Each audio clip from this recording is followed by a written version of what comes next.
कल मैंने आपको वैदिक धर्म के क्वेश्चन करा दिए थे, कुछ क्वेश्चन थे मैंने आपको भेज दिए थे, है ना। मुझे उम्मीद है कि आप उसको पढ़ लिए होंगे, है ना। आज हम लोग नेक्स्ट टॉपिक करेंगे। देखिए अगला जो हमारा टॉपिक है उसका नाम है, हमने आपको पढ़ाने के लिए बोला है बौद्ध धर्म, है ना। आपने देखा होगा जो लेक्चर लगाया उसमें क्या लगा है, बौद्ध धर्म। लेकिन यहाँ पे देखिए होता क्या है, वैदिक धर्म में अनेक प्रकार की जो कुरीतियां थी, बुराइयां थी, आ गया था ना, आदमी आदमी काट के यज्ञ में डालने लगा था, छुआछूत, ऊंच नीच, जात पात, है ना। ब्राह्मणवाद अपने चरम सीमा पे था, है ना। और धीरे धीरे जो हमारे समाज में ना, हमारे समाज जो है डिमोरलाइज होने लगा था। जो निचले तबके के लोग थे वो सनातन धर्म, वैदिक धर्म से, ब्राह्मण धर्म से ऊब चुके थे, है ना। उनके साथ बहुत ज्यादा जो है डिस्क्रिमिनेशन किया जाता था। यही रीजन था कि वो लोग अब हिंदू धर्म से ऊब चुके थे, एक तरह से ब्राह्मण धर्म से।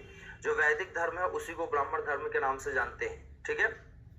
तो याद रखिएगा, जब आदमी आदमी को काट के यज्ञ में डालने लगे तो समझ जाइए कि इसका अंत होना अब लगभग तय है ना। आदमी आदमी को ही काट के यज्ञ में डाल रहा था। तो यहाँ पे ये सबसे बड़ी बात हुई थी, है ना, कि आदमी आदमी को ही काट के यज्ञ में डालता था, ठीक है। चलिए, तो उसके बाद जब जानते हैं कोई अव्यवस्था आ जाती है ना, चरण स्पर्श, खुश रहिए। चलिए सर, कहाँ पर, राधे राधे, जय मां शारदे। यहाँ देखिएगा बेटा, 6ठी शताब्दी ईसा पूर्व का जो टाइम है इसे सामाजिक धार्मिक सुधार आंदोलन के नाम से जानते हैं। 6ठी शताब्दी ईसा पूर्व सामाजिक एवं धार्मिक सुधार आंदोलन, ठीक है। 6ठी शताब्दी ईसा पूर्व में समाज में और धर्म में दो जगह पे सुधार होगा। कहाँ कहाँ सुधार होगा बेटा, एक समाज में, दूसरा कहाँ सुधार होगा, धर्म में, है ना। इसी को बोला गया सामाजिक एवं धार्मिक सुधार आंदोलन, socio and religion reform movement, है ना। तो यहाँ पे याद रखिएगा जो आपके सामने है, ठीक है, 6ठी शताब्दी, है ना, ये जो आपका है 6ठी शताब्दी ईसा पूर्व का टाइम है, इसे याद रखिए, बड़ा इंपॉर्टेंट है। 6ठी शताब्दी ईसा पूर्व में गंगा के, है ना, 6ठी शताब्दी ईसा पूर्व में, है ना, गंगा के मध्यवर्ती इलाके के ब्राह्मणी सामाजिक और धार्मिक अव्यवस्था के विरोध में, ये लाइन जरूर याद रखिएगा, ब्राह्मणी सामाजिक और धार्मिक अव्यवस्था के विरोध में अनेक सामाजिक और धार्मिक सुधार आंदोलन हुए, है ना, जिसके परिणाम स्वरूप 62 धार्मिक संप्रदायों का उदय हुआ, जिसमें जैन एवं बौद्ध धर्म दो सर्वाधिक लोकप्रिय हुए। याद रखिएगा कि जब हमारे यहाँ ब्राह्मण अव्यवस्था यानी वैदिक धर्म हमारा जब बर्बाद होता है, उस टाइम पे अनेक छोटे छोटे धर्मों का उदय देखने को मिलता है, और उसमें भी छोटे छोटे धर्म आए तो बड़ा कंपटीशन हुआ, उसमें अनेक धर्मों का उदय होता है। अब बेटा टोटल कितने धर्म हमें देखने को मिलते हैं, 62 धर्म देखने को मिलते हैं ना। 62 धर्म आ गए थे, मतलब खूब मजा लो, खाओ पियो, उधार लो, जब मन करे, है ना, उधार लो, खाओ पियो, घी लो, आत्मा को कष्ट नहीं दो, भौतिकवादी अनेक संप्रदाय आ गए, मतलब ढेर सारे धर्म गुरुओं का उदय हुआ था, ठीक है। 6ठी शताब्दी ईसा पूर्व में, बात को ध्यान समझिएगा, 6ठी शताब्दी ईसा पूर्व में ढेर सारे धर्म गुरु आपको देखने को मिलेंगे, है ना। उसमें से आगे चल के 62 में से लगभग समय के साथ धीरे धीरे सब फ्लॉप हो जाते हैं, और बचते कितने हैं बेटा, 60। तो ये जो आपके सामने लिखा है ये आपका हेडिंग है, याद रखिएगा। भारत में पहली बार सामाजिक धार्मिक सुधार आंदोलन कब चला था, 6ठी शताब्दी ईसा पूर्व में चला था। 6ठी शताब्दी ईसा पूर्व महात्मा बुद्ध और महावीर स्वामी का टाइम हुआ करता था। महात्मा बुद्ध और महावीर स्वामी के अलावा अनेक और भी धर्म पाए थे, है ना, जो अनेक और भी धर्म आए थे वो समय के साथ फ्लॉप हो जाते हैं। और कितने धर्म आए थे बेटा, 62। यहाँ तक कि बौद्ध ग्रंथ में तो 62 मिलता है, लेकिन जैन ग्रंथ में 368 धर्म मिलते हैं। अब सब समय के साथ क्या हो जाते हैं, फ्लॉप हो जाते हैं, ठीक है। तो चलिए इसके आगे स्टार्ट करते हैं, है ना। आपको इतना आपने लिख लिया होगा, है ना, इसको आप जरूर लिख लीजिएगा, इसी के आगे हमें पढ़ना है ना। इतना आपने लिख लिया होगा, आगे बढ़ते हैं, ठीक है। तो चलिए स्टार्ट करते हैं, इतना तो आपने लिख ही लिया होगा। देखिए जो बौद्ध ग्रंथ है,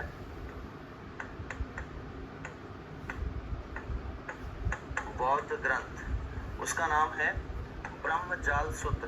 क्या नाम है, ब्रह्मजाल सूत्र, ब्रह्मजाल सूत्र।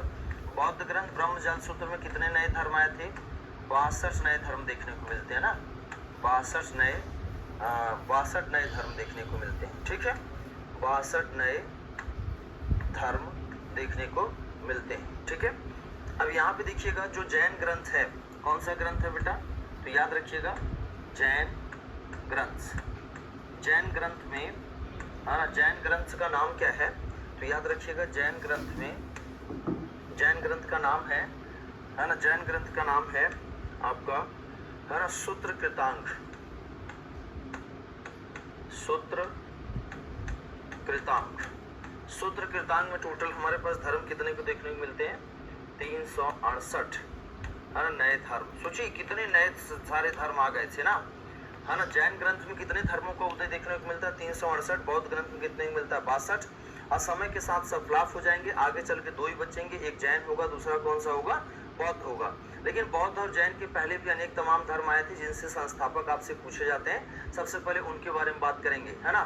मुझे उम्मीद है यहाँ तक समझ में आ गया होगा। अगर आपसे जरा कमेंट कर दीजिएगा, 6ठी शताब्दी ईसा पूर्व में किस बौद्ध ग्रंथ में 62 नए धर्मों को उदय देखने को मिलता है?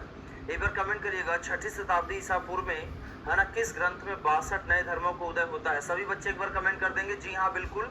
मुस्कान पांडे ने कमेंट किया, सूत्र कृतांग में 368 धर्म, जबकि ब्रह्मजाल सूत्र में कितने मिलते हैं? तो उनका संख्या 62। अब बेटा समय के साथ सब फ्लॉप हो जाएंगे ना, समय के साथ सब फ्लॉप हो जाए। क्यों? क्योंकि लोग लॉजिकल नहीं थे, ये लोग तो वैदिक धर्म के विरोध में आए थे, है ना। तो याद रखिएगा, हमारा जो वैदिक धर्म बर्बाद होता है उसके पीछे रीजन कोई और नहीं था, उसके पीछे रीजन अपने ही लोग थे, क्योंकि अपने धर्म को बचा नहीं पाए थे ना। तो चलिए आगे बढ़ते हैं, है ना, आगे चलें। नेक्स्ट उस पर चलते हैं। आपने सही कमेंट किया है सब बच्चे। चलिए आगे बढ़ते हैं, नेक्स्ट, ठीक है। हेडिंग डाल लीजिएगा, प्रमुख व्यक्ति। हेडिंग डाल लीजिएगा, प्रमुख व्यक्ति, है ना, प्रमुख व्यक्ति, है ना, एवं उनके संप्रदाय। प्रमुख व्यक्ति एवं उनके संप्रदाय। तो 2-4 महावीर बुद्ध के अलावा जो छोटे छोटे हैं उनका कभी कभी पूछ लिया जाता है, तो याद रखिएगा। सबसे पहले व्यक्ति का नाम है मक्खली गोसाल। क्या नाम है इनका? तो याद रखिएगा, मक्खली पुत्र गोसाल। सबसे पहला आदमी हमने लिखा है मक्खली पुत्र गोसाल। इनके बारे में सबसे पहले देखिएगा, है ना, मक्खली पुत्र गोसाल, ठीक है। तो याद रखिएगा, मक्खली पुत्र गोसाल ये महावीर स्वामी के शिष्य थे, है ना। मक्खली पुत्र गोसाल, इनका जो संप्रदाय था वो कौन सा था? आजीवक संप्रदाय, है ना। कौन सा था? आजीवक संप्रदाय। तो बेटा याद रखिएगा, आजीवक संप्रदाय के संस्थापक कौन है? तो इनका नाम है मक्खली पुत्र गोसाल, है ना। इनके बारे में थोड़ा सा देख लीजिए। ये महावीर स्वामी के शिष्य थे, है ना, महावीर स्वामी के शिष्य थे, है ना, महावीर स्वामी के शिष्य थे, है ना। उनके साथ 6 साल तपस्या भी किए थे, उनके साथ, है ना, 6 वर्ष तपस्या भी, है ना, उनके साथ 6 वर्ष तपस्या भी किए थे, उनके साथ 6 वर्ष तपस्या भी किए थे, है ना। बाद में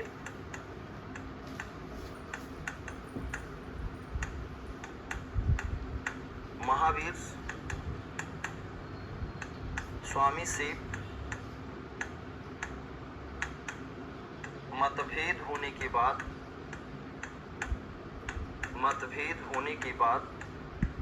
अलग हो गए थे। वेरी वेरी इंपॉर्टेंट, है ना। महावीर स्वामी के साथ 6 साल तपस्या करने वाला कौन था?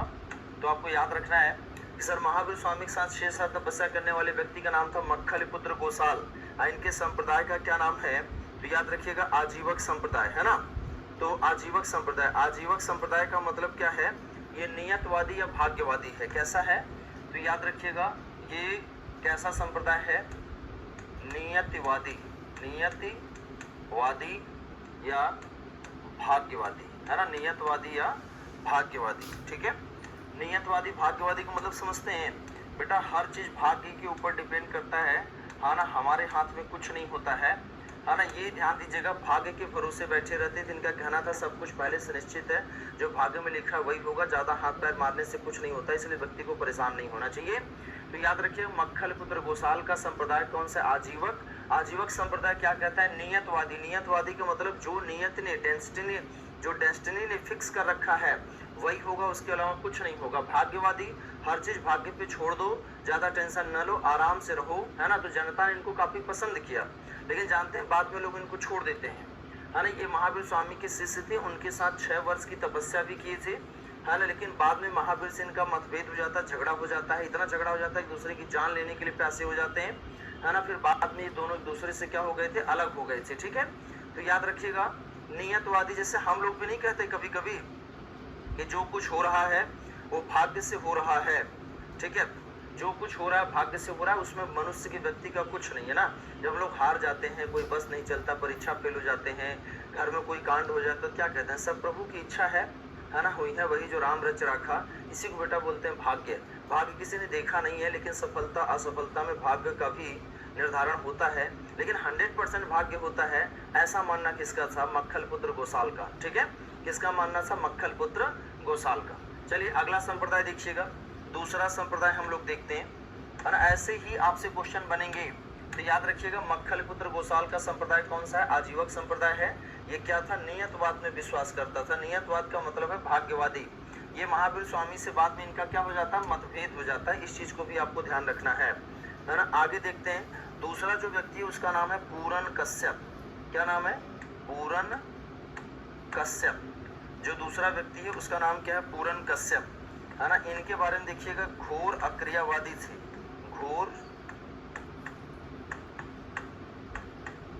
सारे बच्चे याद कर लेंगे, अभी पूछेंगे, है ना। ये घोर अक्रियावादी थे या अकर्मवादी थे, ये भी ब्राह्मण ही थे, है ना, अकर्मवादी, है ना। अक्रियावादी अकर्मवादी, इनका कहना था कर्म वर्म करने से कुछ नहीं होता है ना, जो होना है वही होगा। तो इसलिए मनुष्य के जीवन पर अच्छे और बुरे कर्मों का कोई प्रभाव नहीं होता है, ठीक है। तो मनुष्य के कोई प्रभाव नहीं होता है, क्योंकि न तो कर्म होता है, न ही पुनर्जन्म होता है, ठीक है। बाद में इन्होंने अपना जल समाधि ले लिया था, तो इनके बारे में बस इतना ही जानना है। पूरन कश्यप के बारे में जान लीजिए, इन्होंने कहा कि मनुष्य के जीवन पर उनके कर्मों का कोई प्रभाव नहीं पड़ता है ना, तो पुनर्जन्म मरण जीवन ये सब कुछ नहीं होता है, कर्म वर्म कुछ नहीं होता, जो होना है वही होके रहेगा। तो ये सब कैसे लोग हैं आपको पता है, ये लोग भौतिकवादी लोग हैं। कैसे लोग हैं, भौतिकवादी। इनका नाम है पूरन कश्यप, नाम से स्पष्ट है, घोर अक्रियावादी। घोर अक्रियावादी मतलब समझ रहे, बिल्कुल काम उम पे भरोसा नहीं करते थे। अकर्मवादी मतलब जो कर्म ना करे वो कौन है, अकर्मवादी। बाद में इन्होंने जल समाधि ले लिया था, है ना, बाद में, है ना, जल समाधि ले लिया था, ठीक है। बाद में इन्होंने जल समाधि ले लिया था, ठीक है। इनका नाम क्या है, पूरन कश्यप। तो आपसे देगा पूरन कश्यप घोर अक्रियावादी थे, जी हाँ बिल्कुल सही है, घोर अक्रियावादी थे, है ना। आगे देखिएगा, तो है ना, आगे बढ़ते हैं। चलिए तीसरा नंबर पे है अजीत केस काम्बलिन। तीसरे नंबर पे बेटा हमें क्या देखना है, तो याद रखिएगा अजीत केस काम्बलिन, अजीत केस, है ना, अजीत केस काम्बलिन, है ना, अजीत केस काम्बलिन। इनके बारे में देखिएगा, जो अजीत केस काम्बलिन है, इनका नाम है आदमी का ना। ये बेटा कैसे लोग थे, भौतिकवादी। कैसे लोग थे, आपको यही लगाना रहेगा। जैसे अगर आ गया घोर अक्रियावादी कौन था, पूरन कश्यप, है ना। नियतवादी भाग्यवादी कौन सा, मक्खल गोसाल। आ गया भौतिकवाद पे कौन भरोसा रखता है, तो याद रखिएगा भौतिकवादी, भौतिकवादी, है ना, भौतिकवादी या भौतिकवादी ना, यही लिखिएगा। ये लोग कैसे थे, भौतिकवादी, मतलब जो है इसी संसार में, संसार के बाहर कुछ नहीं है, इसलिए व्यक्ति को ज्यादा टेंशन नहीं लेना चाहिए, है ना। चलिए इन्होंने कहा मृत्यु के बाद कुछ भी शेष नहीं बचता है। मृत्यु के बाद कुछ भी शेष नहीं बचता है ना। इसलिए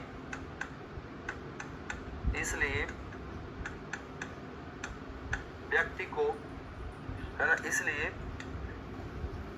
मृत्यु के बाद कुछ भी शेष नहीं बचता, इसलिए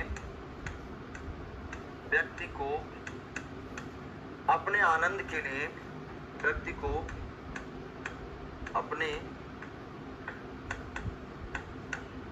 आनंद के लिए, व्यक्ति को अपने आनंद के लिए, है ना, व्यक्ति को अपने आनंद के लिए जो कुछ इच्छा हो वही करनी चाहिए। आनंद के लिए जो इच्छा हो, सोच रहे कैसे कितने कितने बढ़िया धर्म थे, वही करना चाहिए।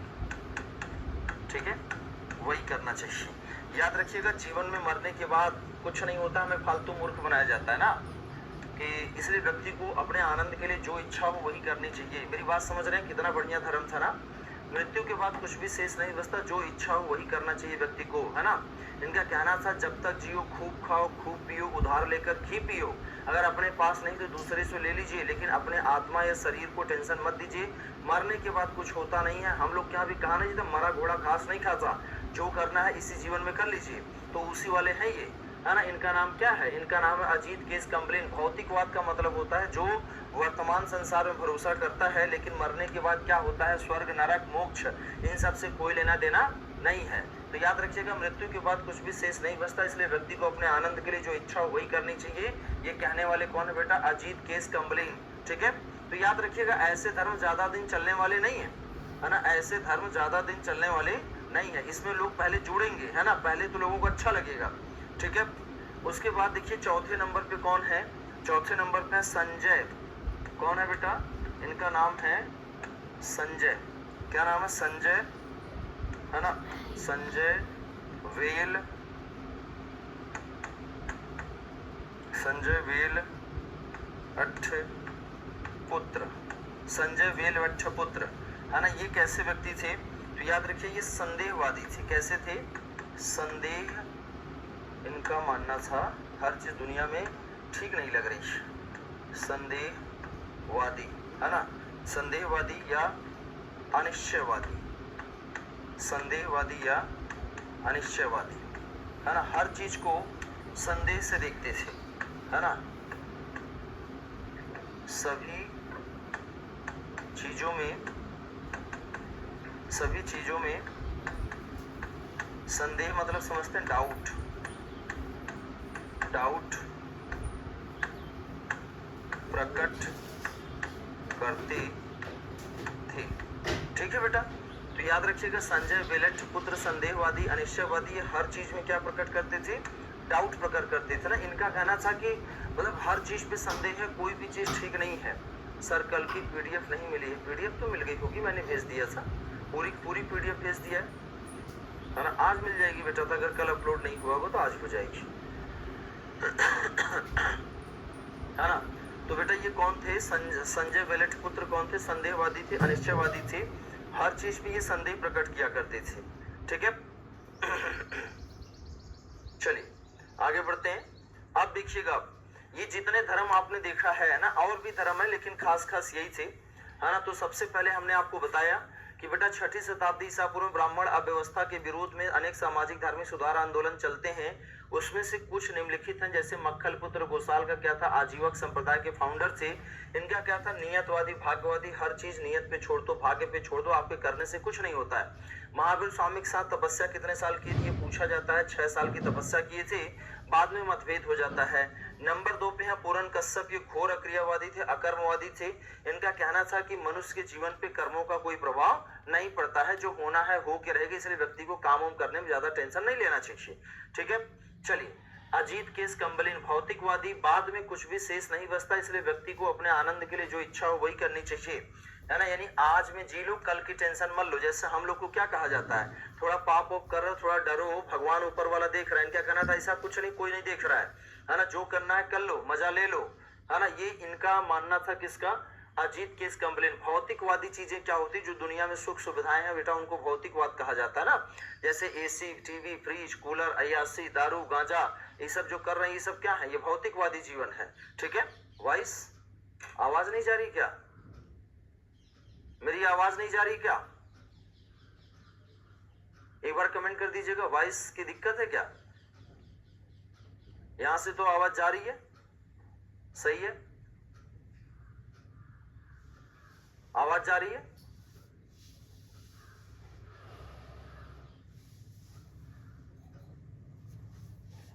हाँ प्रिंस श्रीवास्तव, क्वेश्चन आता है भाई, है ना। आवाज जा रही है? एक बार बता दीजिएगा, वॉइस क्लियर है? सही है सर, ठीक है ठीक है। नहीं, आप में से कुछ लोग बीच में लिख देते हैं कि आवाज नहीं आ रही है ना, तो हो सकता है उनका फोन खराब हो या नेट न चल रहा हो। देखिए, तो संजय वलठ पुत्र थे बेटा, ये संदेहवादी थे। याद रखा, स से संजय, स से संदेहवादी, ऐसे मैच करने के लिए आएगा। स से संजय, स से संदेहवादी। अजीत केस कंबलिन का बेटा क्या है? भौतिकवाद, है ना। मक्खल पुत्र गोसाल का क्या है? आजीवक संप्रदाय। पूरन कश्यप का क्या है? घोर क्रियावादी। तो याद रखिएगा, ऐसे धर्म कुछ दिन तो लोगों के दिलों पर राज करते हैं, लेकिन लोगों ने फिर बाद में इनको रिजेक्ट कर दिया। और रिजेक्ट कर दिया, क्यों रिजेक्ट कर दिया? इनका कर्म ऐसा था, है ना, कि दुनिया में एकदम अराजकता फैला देंगे, जिसको जो करना है वही करे, सारी छूट है, क्योंकि गुरु जी ही बोल रहे हैं, है ना। तो उसके बाद बेटा क्या होता है? लेकिन दो धर्म ऐसे थे जो लोगों ने सिर आंखों पे बिठाया। दो धर्म ऐसे थे जिनको लोगों ने सिर आंखों पे बिठाया। एक था आपका जैन धर्म, एक कौन था आपका? जैन धर्म, और एक कौन था? बौद्ध धर्म। ये दोनों बहुत ज्यादा पॉपुलर हुए थे, है ना, जैन धर्म और बौद्ध धर्म। इनका टाइम कौन सा है? तो इनका टाइम है 6th सेंचुरी BC, है ना। कौन सा है बेटा? 6ठी शताब्दी ईसा पूर्व, है ना। याद रखिए, 6ठी शताब्दी ईसा पूर्व को द्वितीय नगरीकरण के नाम से भी जानते हैं। द्वितीय नगरीकरण, है ना। तो सारे बच्चे याद कर लीजिएगा, द्वितीय नगरीकरण, सेकेंड अर्बनाइजेशन की शुरुआत, है ना। नगरीकरण, द्वितीय नगरीकरण की शुरुआत जो है, सेकेंड अर्बनाइजेशन की शुरुआत कब से होती है? 6ठी शताब्दी। पहला नगरीकरण कौन सा था? सारे बच्चे याद रखेंगे, पहला नगरीकरण, है ना, फर्स्ट अर्बनाइजेशन, है ना। तो याद रखिएगा, उसका नाम है हड़प्पा। कौन सा है? हड़प्पा सभ्यता।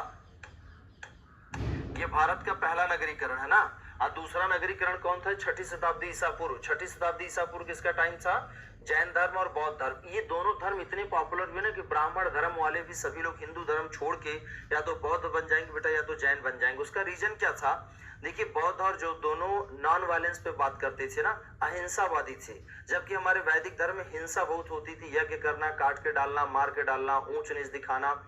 आप ये समझिए, वैदिक धर्म इतना गिर चुका था कि अगर पता चले कल हमारे यहाँ यज्ञ है तो मोहल्ला में इतने शुद्ध होंगे, मोहल्ला छोड़ के भाग जाएंगे, क्योंकि भैया कल काट के इसी में डाल दिए जाओगे, है ना। तो जब आदमी आदमी को काट के डालने लगा तो लोग वैदिक धर्म से उबे हुए थे। आप समझो, बैल, है ना, बैल बकरा, जितने जानवर थे खेती बाड़ी करने वाले, सबको काट के कहाँ डाला जाता था? यज्ञ में। एकदम चरम सीमा पे था यज्ञ, है ना। इसको ध्यान रखिएगा। इसीलिए आगे चल के जब दो धर्म आते हैं, जैन और बौद्ध, तो ये दोनों नॉन वायलेंस वाले थे। नॉन वायलेंस मतलब अहिंसा। तो लोगों ने इनको बड़ा इंपॉर्टेंस दिया और इनको अपने सिर आंखों पे बिठा लिया।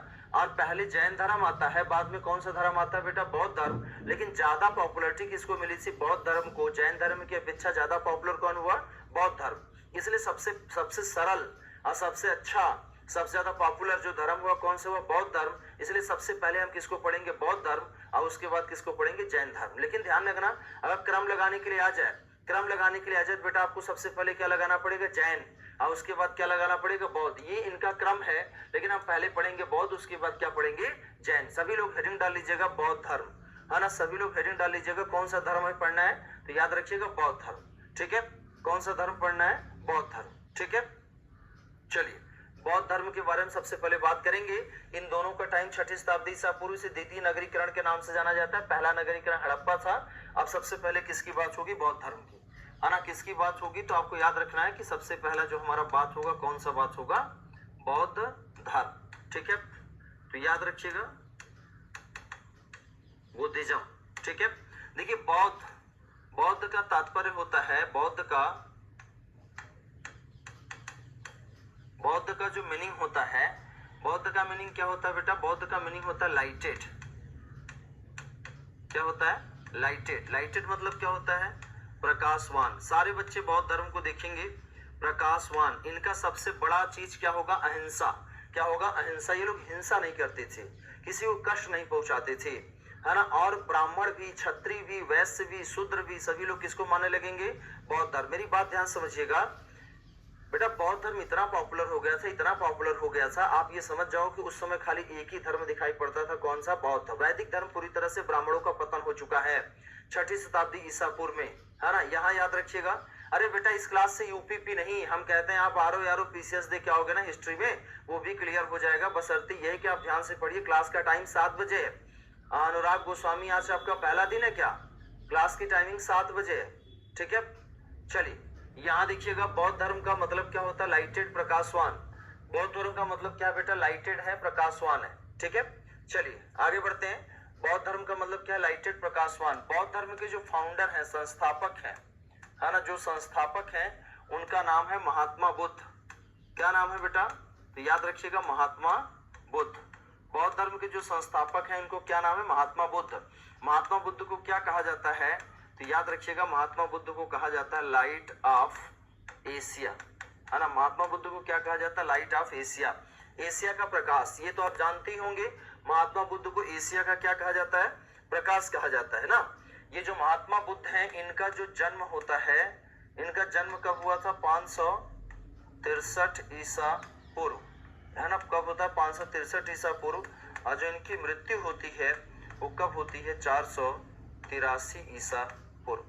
ठीक है ना। इनकी मृत्यु कब होती? 483 ईसा पूर्व। अब आगे देखिएगा, जो महात्मा बुद्ध हैं इनके अन्य नाम, है ना, इनके अन्य नाम जो आपसे क्वेश्चन बनते हैं बेटा, इनके अन्य नाम, अदर नेम, है ना, अदर नेम, इनके जो अन्य नाम है ना, उनके बारे में हमें बात करनी है।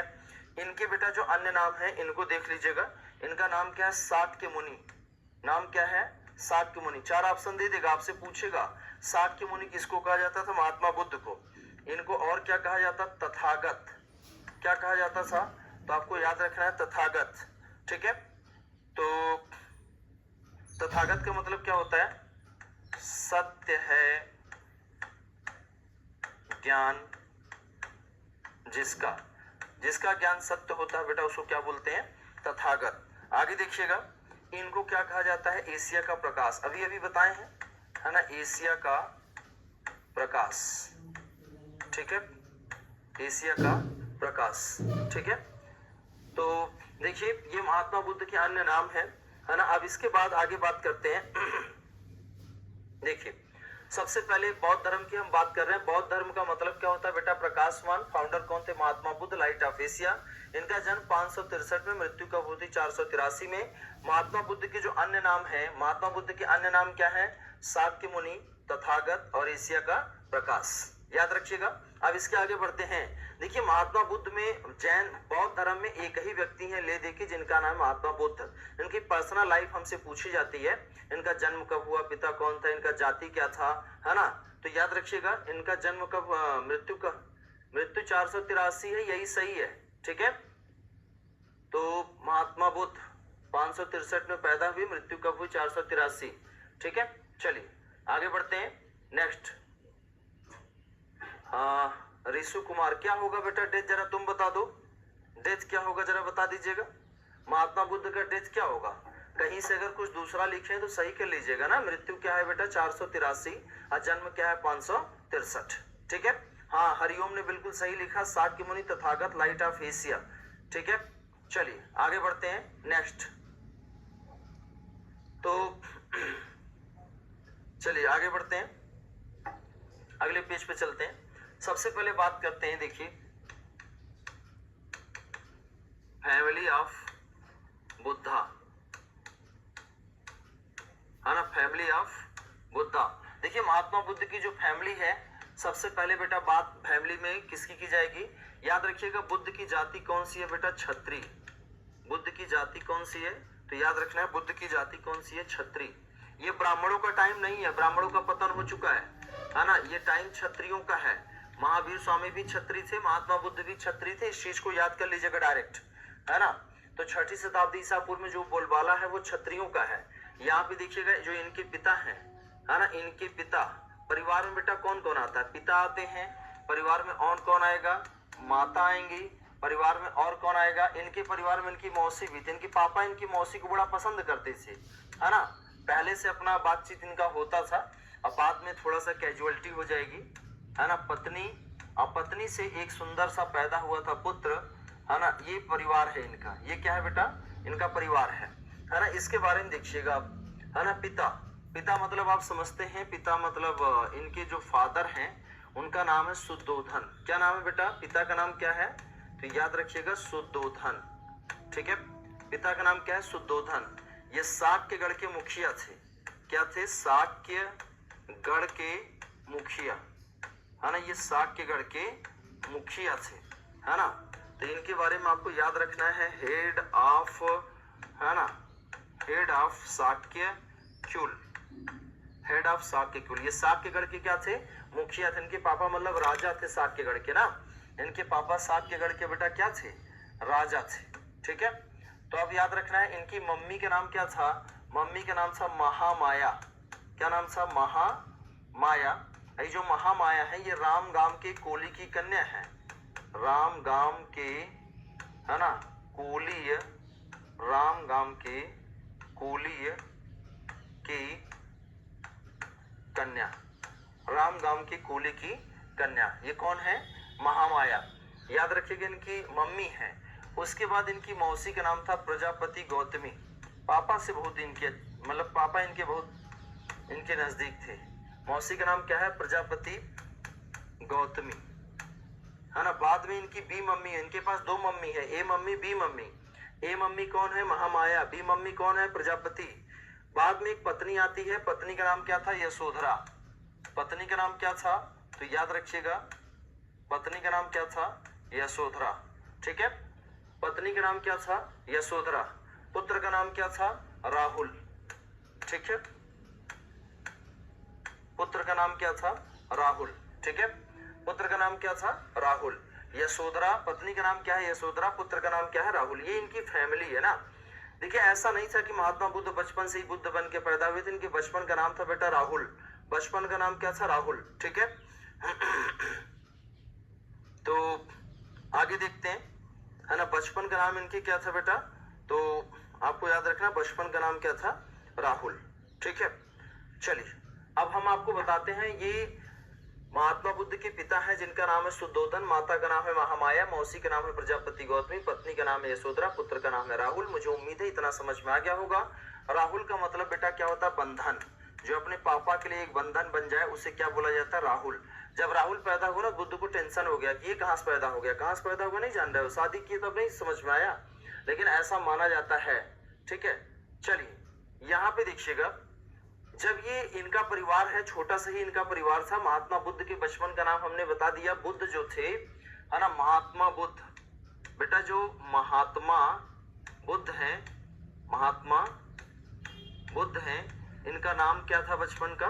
तो याद रखिएगा बचपन का नाम इनके क्या था? सिद्धार्थ। ठीक है, तो याद रखिएगा बचपन में इनका बचपन का नाम क्या था इनके? तो याद रखिएगा सिद्धार्थ। ठीक है, बुद्ध के बचपन का नाम क्या था? सिद्धार्थ। चलिए आगे बढ़ते हैं, है ना। बुद्ध के बचपन का नाम क्या था? सिद्धार्थ। इनके पुत्र का नाम क्या था? राहुल। चलिए आगे समझाते हैं। जब महात्मा बुद्ध, देखिए थोड़ा सा बता दें, महात्मा बुद्ध की मम्मी का नाम है प्रजापति गौतमी। जब इनकी मम्मी मायके जा रही थी तो रास्ते में, सोचिए राजा के लड़के हैं ना, लेकिन जन्म जहां होना, जन्म कहाँ हुआ था? पेड़ के नीचे, है ना। जब ये इनकी मम्मी मायके जा रही थी तो पेड़ के नीचे उनको प्रसव पीड़ा उठती है, उनको पैदा हो गए। अब पैदा होने के बाद बेटा जन्म के 7 दिन के बाद ही प्रजापति गौतमी की डेथ हो जाती है। सारे बच्चे ध्यान सुनिए, कमेंट करने पे ध्यान मत दीजिए। सभी बच्चों को राम राम नमस्कार। ध्यान से सुनिए, पूरी स्टोरी बौद्ध धर्म एकदम क्लियर हो जाएगा लाइफ टाइम के लिए। बेटा जब इनकी मम्मी जा रही थी तो रास्ते में ये पैदा हो गए और जन्म के 7 दिन बाद ही इनकी मम्मी की मृत्यु हो जाती है। और जब मम्मी की मृत्यु हो जाती है बेटा, इनका पालन पोषण करने का काम इनकी मौसी प्रजापति गौतमी ने किया था। तो याद रखिएगा ये जो प्रजापति गौतमी है, इन्होंने ही बुद्ध का पालन पोषण किया था ना। बुद्ध का पालन पोषण। ठीक है, तो बुद्ध का पालन पोषण मतलब उनको केयर करने का काम एज ए केयर टेकर के रूप में कौन आ गई? मौसी। ये इनकी मम्मी भी है। याद रखिएगा पापा ने शादी कर लिया था, किस लिए शादी कर लिया था? बच्चे के पालन पोषण में कभी माँ की दिक्कत ना आए। अब यहाँ पे याद रखिएगा ये महामाया है, मर गई। जब बुद्ध पैदा हुए थे तो याद रखिएगा, अगले पेज पे चलते हैं। देखिए जब महात्मा बुद्ध का जन्म होता है ना, जब बुद्ध पैदा होते हैं तो बुद्ध, है ना, जब बुद्ध पैदा होते हैं तो बुद्ध का जो भविष्यवाणी है ना, बुद्ध का जो भविष्य है, बुद्ध की भविष्यवाणी की जाती है। अब भविष्यवाणी करने वाला कौन था? एक ब्राह्मण था जिसका नाम था कौंडिन्य देवल। क्या नाम था इसका? कौंडिन्य देवल। कौंडिन्य देवल, कौंडिन्य देवल आता है। देखिए बड़े लोग के लड़के पैदा होते हैं, लड़कियां ना, तो भविष्यवाणी की जाती है। एक हम लोग पैदा हो गए थे, कुछ पता ही नहीं चला था, सब अपना आगे आगे जान जाना। पहले से कुछ भी नहीं फिक्स था। अब तो लोगों कुंडली बनती है और क्या क्या दुनिया भर का तामझाम, चाहे जितना बनवा लीजिए बेटा, जीवन में होना वही है, जो होना है वो हो के रहेगा, जो नहीं होना वो नहीं होगा।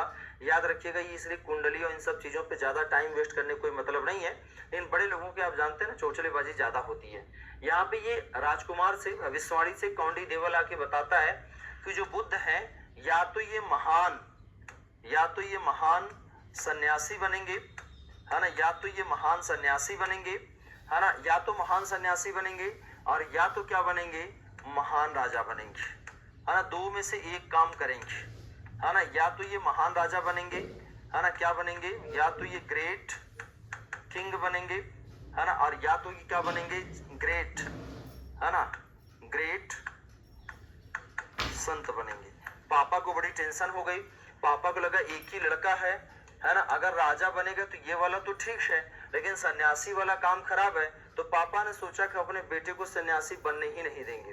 व्यक्ति सन्यासी कब बनता है, जब वो प्रॉब्लम फेस करता है तब। तो पापा ने सोचा हम अपने बेटे को प्रॉब्लम होने ही नहीं देंगे ना, अपने बेटे को प्रॉब्लम होने ही नहीं देंगे। क्या नहीं प्रॉब्लम होने देंगे भैया, सारी सुख सुविधा बच्चे को कहाँ देंगे, घर में देंगे ना। तो महात्मा बुद्ध के पापा ने तो पूरा जोर लगा दिया था, लेकिन हुई है वही जो राम रच रखा। याद रखिएगा, है ना, इनके पापा ने बुद्ध को बचपन से कभी घर से बाहर नहीं जाने दिया। आप जानते हैं, देखिए अलग अलग बिल्डिंग बनवाए थे, समर सेशन, विंटर सेशन, रेनी सेशन, बच्चे को पसीना ना हो जाए, इसमें रहो, इसमें 3 मौसम 3 तरह की बिल्डिंग, है ना। आप बुद्ध बड़े हो रहे हैं, इनकी सारी सुख सुविधाएं बेटा महल के अंदर पूरी होती थी, आराम से बड़े हो रहे हैं। इनके पास एक सारथी है ना, बुद्ध के सारथी हैं जिनका नाम है चन्ना। बुद्ध के सारथी का नाम क्या है बेटा, तो याद रखना, बुद्ध के सारथी का नाम क्या है, चन्ना। और घोड़ा का नाम क्या है, तो याद रखना, घोड़े का नाम है कंदक। घोड़े का नाम क्या है, कंदक। सारथी का नाम क्या है, चन्ना, और घोड़े का नाम क्या है, कंदक। ठीक है, अब ये थे, यही सब इनकी दुनिया थी। तो आगे चल के जब लड़का बड़ा हुआ ना, जब महात्मा बुद्ध 16 वर्ष के हुए, जब इनकी एज कितना हुई, जब इनकी एज 16 वर्ष की हुई, है ना, 16 वर्ष की, है ना, 16 वर्ष की आयु में, 16 वर्ष की आयु में एक सुंदर लड़की, 16 वर्ष की आयु में इनका क्या हो जाएगा, प्रोग्राम, सॉरी, इनका विवाह हो जाएगा ना। इनका क्या हो जाएगा, विवाह, हाँ प्रोग्राम हो जाएगा।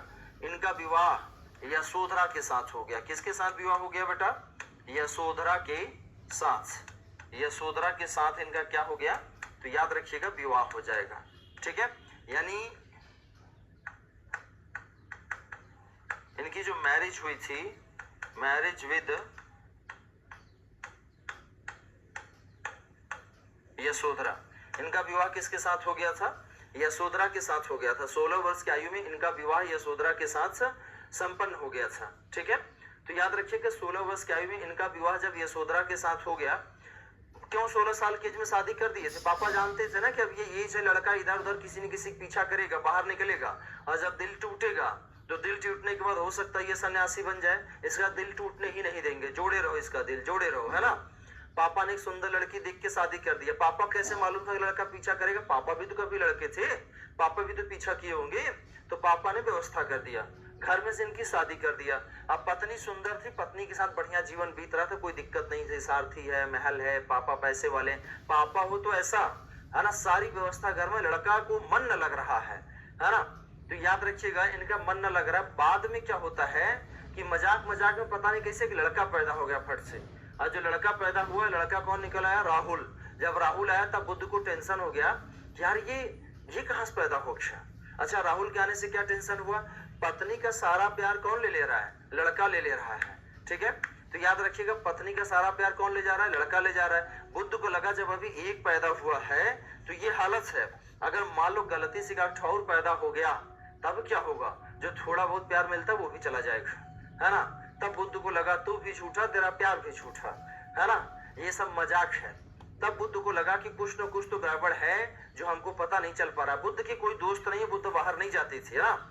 इनका पत्नी और पुत्र के साथ जब ये सोए हुए थे, है ना, याद रखिएगा, जब ये पुत्र है और ये पत्नी है, जब ये सोए हुए हैं, है ना, मतलब ये बुद्ध है, ये उनकी मिसेज है, ये छोटू है ना। जब ये छोटू सो रहा है मम्मी पापा के साथ, है ना, तो बुद्ध को एक दिन भविष्यवाणी होती है कि तुम्हारा जन्म पत्नी और पुत्र के साथ सोने बैठने के लिए नहीं हुआ है, तुम्हारा जन्म पत्नी पुत्र के साथ सोने बैठने के लिए नहीं, दुनिया बड़ी प्रॉब्लम फेस कर रही है, अब तुम लोगों को प्रॉब्लम से फ्री करो, ठीक है, इसीलिए धरती पाए हो। तो बुद्ध को लगा दुनिया में तो यही है, सारथी है, पापा है, घोड़ा है, पत्नी है, पुत्र है, सभी तो अच्छे हैं।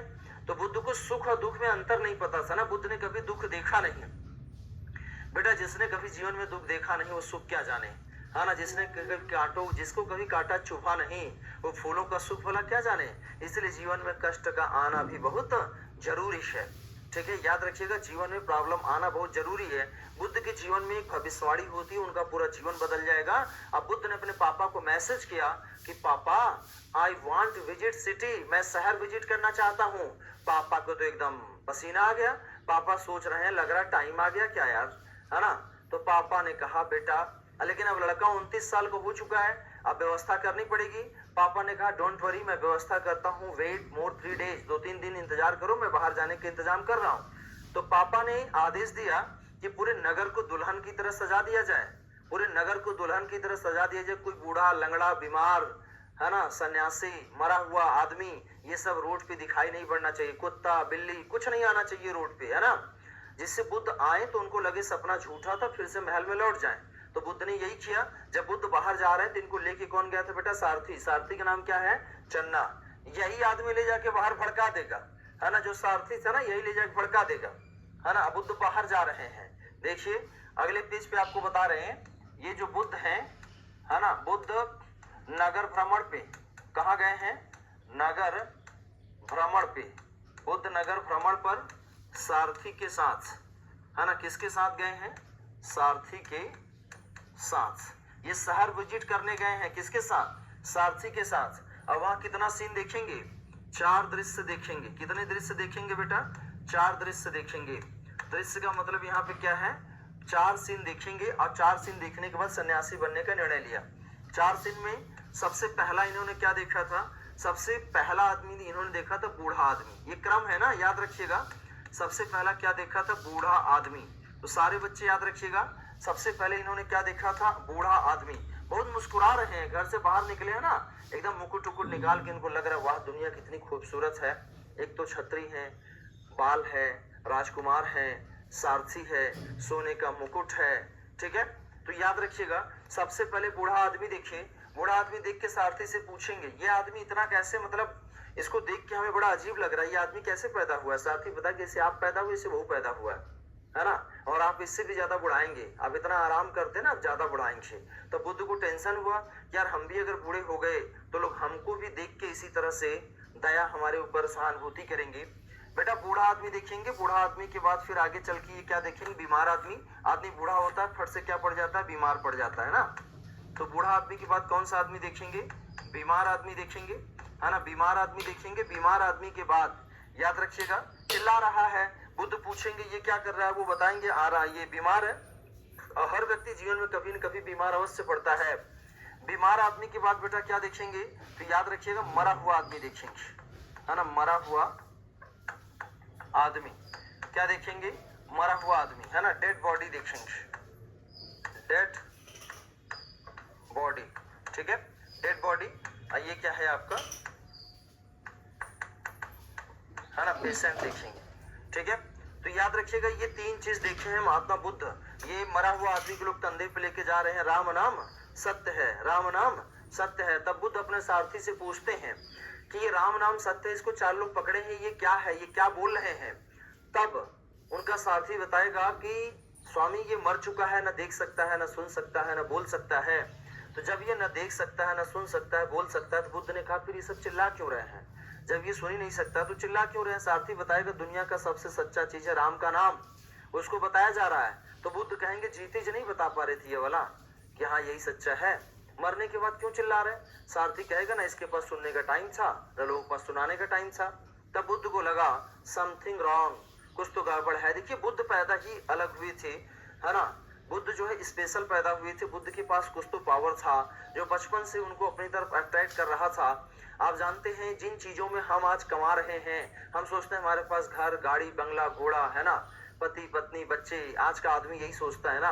बेटा बुद्ध के पास ये सब कुछ गॉड गिफ्टेड था, उनको तो ये सब भगवान ने ही दिया था, ऐसे घर में पैदा हुए थे। लेकिन एक ऐसे समय में एक ऐसा बालक युवावस्था में 29 वर्ष की एज में ये सब कुछ छोड़ के सन्यास की तरफ चला जाएगा। आई सैल्यूट महात्मा बुद्ध। आज जो सन्यासी हैं वो लोग घर से निकलते हैं भिखारी, आज जब घर पे चले जाते हैं तो क्या, सॉरी, जब सन्यासी बन जाते हैं घर छोड़ के निकलते हैं तो भिखारी हैं, और सन्यासी बनने के बाद अमीर बन जाते हैं। इसीलिए आज के सन्यासियों को मैं सन्यासी नहीं मानता। असली सन्यासी महात्मा बुद्ध थे, महावीर स्वामी थे, जो राजा के लड़के थे लेकिन सब कुछ छोड़ दिया था एक झटका में। दिस इज कॉल्ड ओरिजिनल सन्यासी। ओके, यहाँ पे याद रखिएगा, ये डेड बॉडी देखेंगे। नंबर 4 पे देखेंगे प्रसन्न सन्यासी। क्या देखेंगे बेटा? प्रसन्न सन्यासी, है ना। यहाँ पे इन्होंने क्या देखा था? प्रसन्न सन्यासी, हैप्पीनेस संत, है ना, हैप्पीनेस संत। ये देखेंगे, अपने साथी से पूछेंगे, एक आदमी चला आ रहा है लोटा लिए, लंगोटा पहने, है ना, मार छनन छनन किए, है ना, बड़ा मुस्कुरा रहा है। बुद्ध सारथी से पूछेंगे, मेरे पास रथ है, मुकुट है, सारथी है, लेकिन मेरे चेहरे पर मुस्कान नहीं है, इसके पास तो कपड़ा भी नहीं है, फिर ये क्यों मुस्कुरा रहा है? ठीक है, तो याद रखिएगा, यहाँ पे सारथी बताएगा कि इसने सच्चाई को जान लिया है। जो सच्चाई को जान लेता है वो जीवन में कभी दुखी नहीं होता है। बुद्ध ने कहा हमारी तलाश पूरी हुई, अब लौट चले। और लौट के ये 4 सीन देखने के बाद महात्मा बुद्ध कहाँ चले आए? घर चले आए। ये हम आपको समझा रहे हैं, याद रखिएगा, यही समझ लेंगे तो बहुत बड़ा आसान हो जाएगा। लास्ट में सन्यासी देख के सन्यासी बनने का इन्होंने निर्णय लिया था। बेटा घर आए तो ये अपनी सो रही है, कौन? मैडम। ये सो रहा है अपना छोटू, और ये बगल में सो गए कौन? महात्मा बुद्ध। अब महात्मा बुद्ध ने सोते हुए पत्नी और पुत्र को छोड़कर गृह त्याग कर दिया था बेटा 29 साल की एज में, है ना। इनको लगा, अच्छा जब जाते ना तो ये दोनों रोक लेते इनका प्यार, लेकिन बुद्ध को लगा आज अगर मैं नहीं गया तो कल को ठौर पैदा होगा पक्का, तो 2 के साथ गलती कर देना चाहिए, नहीं तो 3 के साथ हमें गलती करनी पड़ेगी। यही सोच के महात्मा बुद्ध गृह त्याग कर देते हैं। ठीक है, तो यहाँ तक की स्टोरी मैंने आपको बता दिया बेटा। अब आगे कल समझाएंगे, कल ही लिखवाएंगे। आज की क्लास यहीं पे हमें समाप्त करनी पड़ेगी। सभी बच्चों को क्लास में आने के लिए लाइव धन्यवाद, है ना। इसी तरह से रोज आप बने रहिए। देखिए बारी बारी से आपके सिलेबस के एक टॉपिक कम हो रहे हैं, है ना, और एक दिन आएगा पूरा हो जाएगा। तो आप आराम से जो है ना, क्लास में बने रहिए, पढ़ते रहिए, साथ साथ क्वेश्चन सॉल्व करते रहिए, है ना। उसके बाद कल मिलते हैं, कल इसके आगे चर्चा करेंगे। अभी ये 2-3-4 दिन चलने वाला है बौद्ध धर्म हमारा, है ना। आज के लिए सभी बच्चों को धन्यवाद, नमस्कार, बाय बाय।